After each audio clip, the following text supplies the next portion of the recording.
Ada pertanyaan, bagaimana kalau kita sholat sedang membaca Al-Quran itu kita artikan? Apakah diperbolehkan? Sangat diperbolehkan. Bahkan itu poin terbesar biar kita bisa khusyuk dalam bacaan. Orang itu kalau ingin berzikir, kata kita punya guru Ustadz Dr. Habib Segaf Baharun, kenapa kita sering berzikir, sering baca Quran tapi hati nggak tenang? Padahal Allah sudah nyata dalam Al-Quran, alladzina amanu wa tatma'innu qulubuhum bidzikrillah ala bidzikrillah tatma'innul qulub. Wahai orang yang beriman, kata Allah, hati kalian akan menjadi tenang dengan berzikir kepada Allah, apalagi Al-Quran yang dibaca. Tapi kenapa kita sudah zikir, baca Quran, hati tidak tenang? Terlepas daripada mikirin utang, ya, hati nggak tenang. Bagaimana? Termasuk orang bisa tenang dalam artian dia walaupun punya utang, artinya tetap bisa fokus dalam kehidupan ini. Bagaimana caranya? Dua perkara ini dipegang, kata beliau. Satu, usahakan kalau berzikir itu penyebutan lafadznya itu benar. Terkadang orang baca zikir itu atau baca Quran itu kejar target. Zikir 1000 di waktu siang sehingga membacanya tuh serampangan. 1 sampai 10 bisa bener. Contoh baca ya latif, ya latif, ya latif, ya latif, ya latif. Itu 1 sampai 10 masih enak. Tapi kalau sudah ngejar target, sampai 10 ya latif, ya latif, tif, tif, tif, tif, lamnya hilang, toknya hilang. Sehingga akhirnya keutamaan zikir itu kita nggak dapat. Sehingga nggak apa-apa kita pakai target.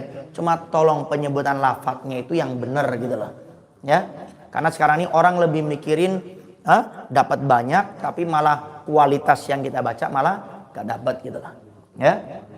Yang kedua, kalau kita ingin mendapat keutamaan zikir atau Al-Quran itu hendaknya kita mengetahui apa yang kita baca.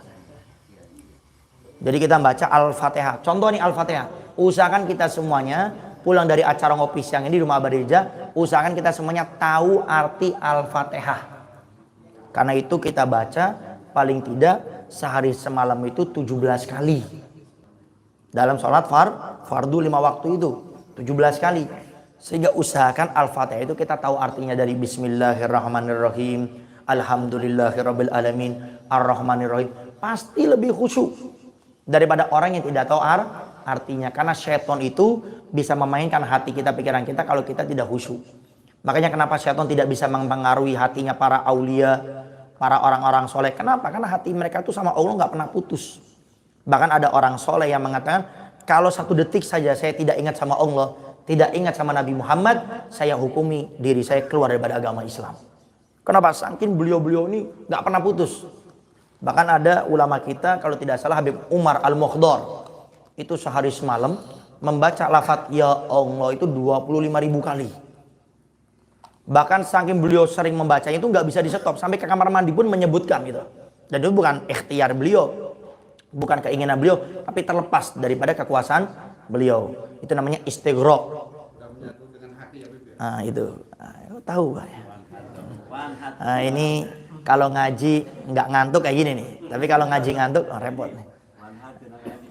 Makanya ada istilah wali majdub. Ya, kita pernah dengar kan wali majdub. Wali majdub itu tidak boleh kita jadikan guru, tidak boleh.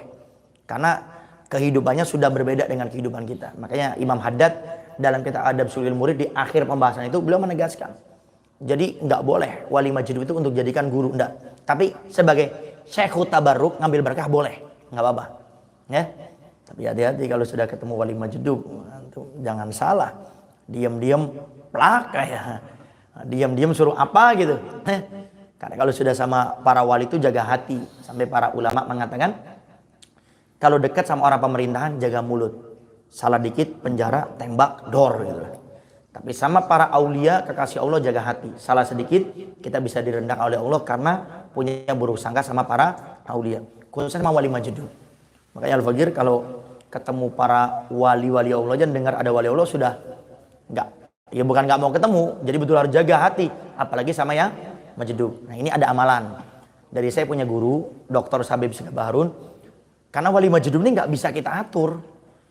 Makanya sebagian ulama tuh mengatakan kalau sama wali majdub jangan minta doa. Kalau ketemu wali majdub jangan minta doa, didoakan yang nggak baik Allah kabulkan langsung jadi ntar. Contoh wali majdub, contoh. Atau apalah kita manggil, anggaplah wali majdub, tolong doakan rumah tangga saya biar sakinah mawaddah warahmah. Didoakan mudah-mudahan cerai, besoknya cerai entar. Makanya kalau sama wali majid lebih baik nggak usah minta doa. Nah, tapi bagaimana Ustadz Habib kalau saya nggak minta doa, duduk didoakan sama beliau langsung? Mbak, Al-Fakir saya punya guru Dr. Ustadz Habib Sigabarun. Kalau mau ketemu wali majdub, baca 5 Al-Fatihah sama 5 Habib Abu Bakar. Baca Al-Fatihah sekali saja sama 5 Habib yang awalnya Abu Bakar. Ya. Yang jelas bukan Habib Abdurrahman Sigafi ini, bukan, ini masih ada. 5 Habib Abu Bakar. Yang pertama adalah Habib Abu Bakar Al-Idrus, ya, Al-Adni, yang pernah menurunkan hujan susu di kota Aden dulu di zaman beliau. Ya. Kedua adalah Syekh Abu Bakar bin Salim, datonya Habib Umar bin Hafid. Ya. Yang ketiga adalah Habib Abu Bakar bin Abdullah Al-Attas, rajanya wali majdub, itu dikatakan Habib Abu Bakar bin Abdullah Al-Attas. Yang kelima adalah Habib Abu Bakar bin Attas Al-Habsyi, Habib Abu Bakar bin Attas Al-Habsyi. Yang kelima adalah Habib Abu Bakar bin Muhammad As-Segaf Gresik.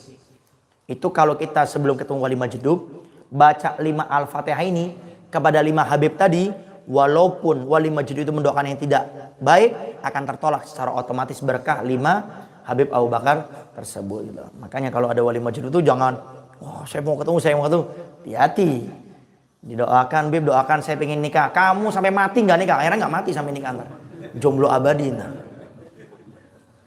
sehingga kalau sama wali majdub sudah jaga hati, dengerin aja sudah. Nama wallahu a'lam bishawab.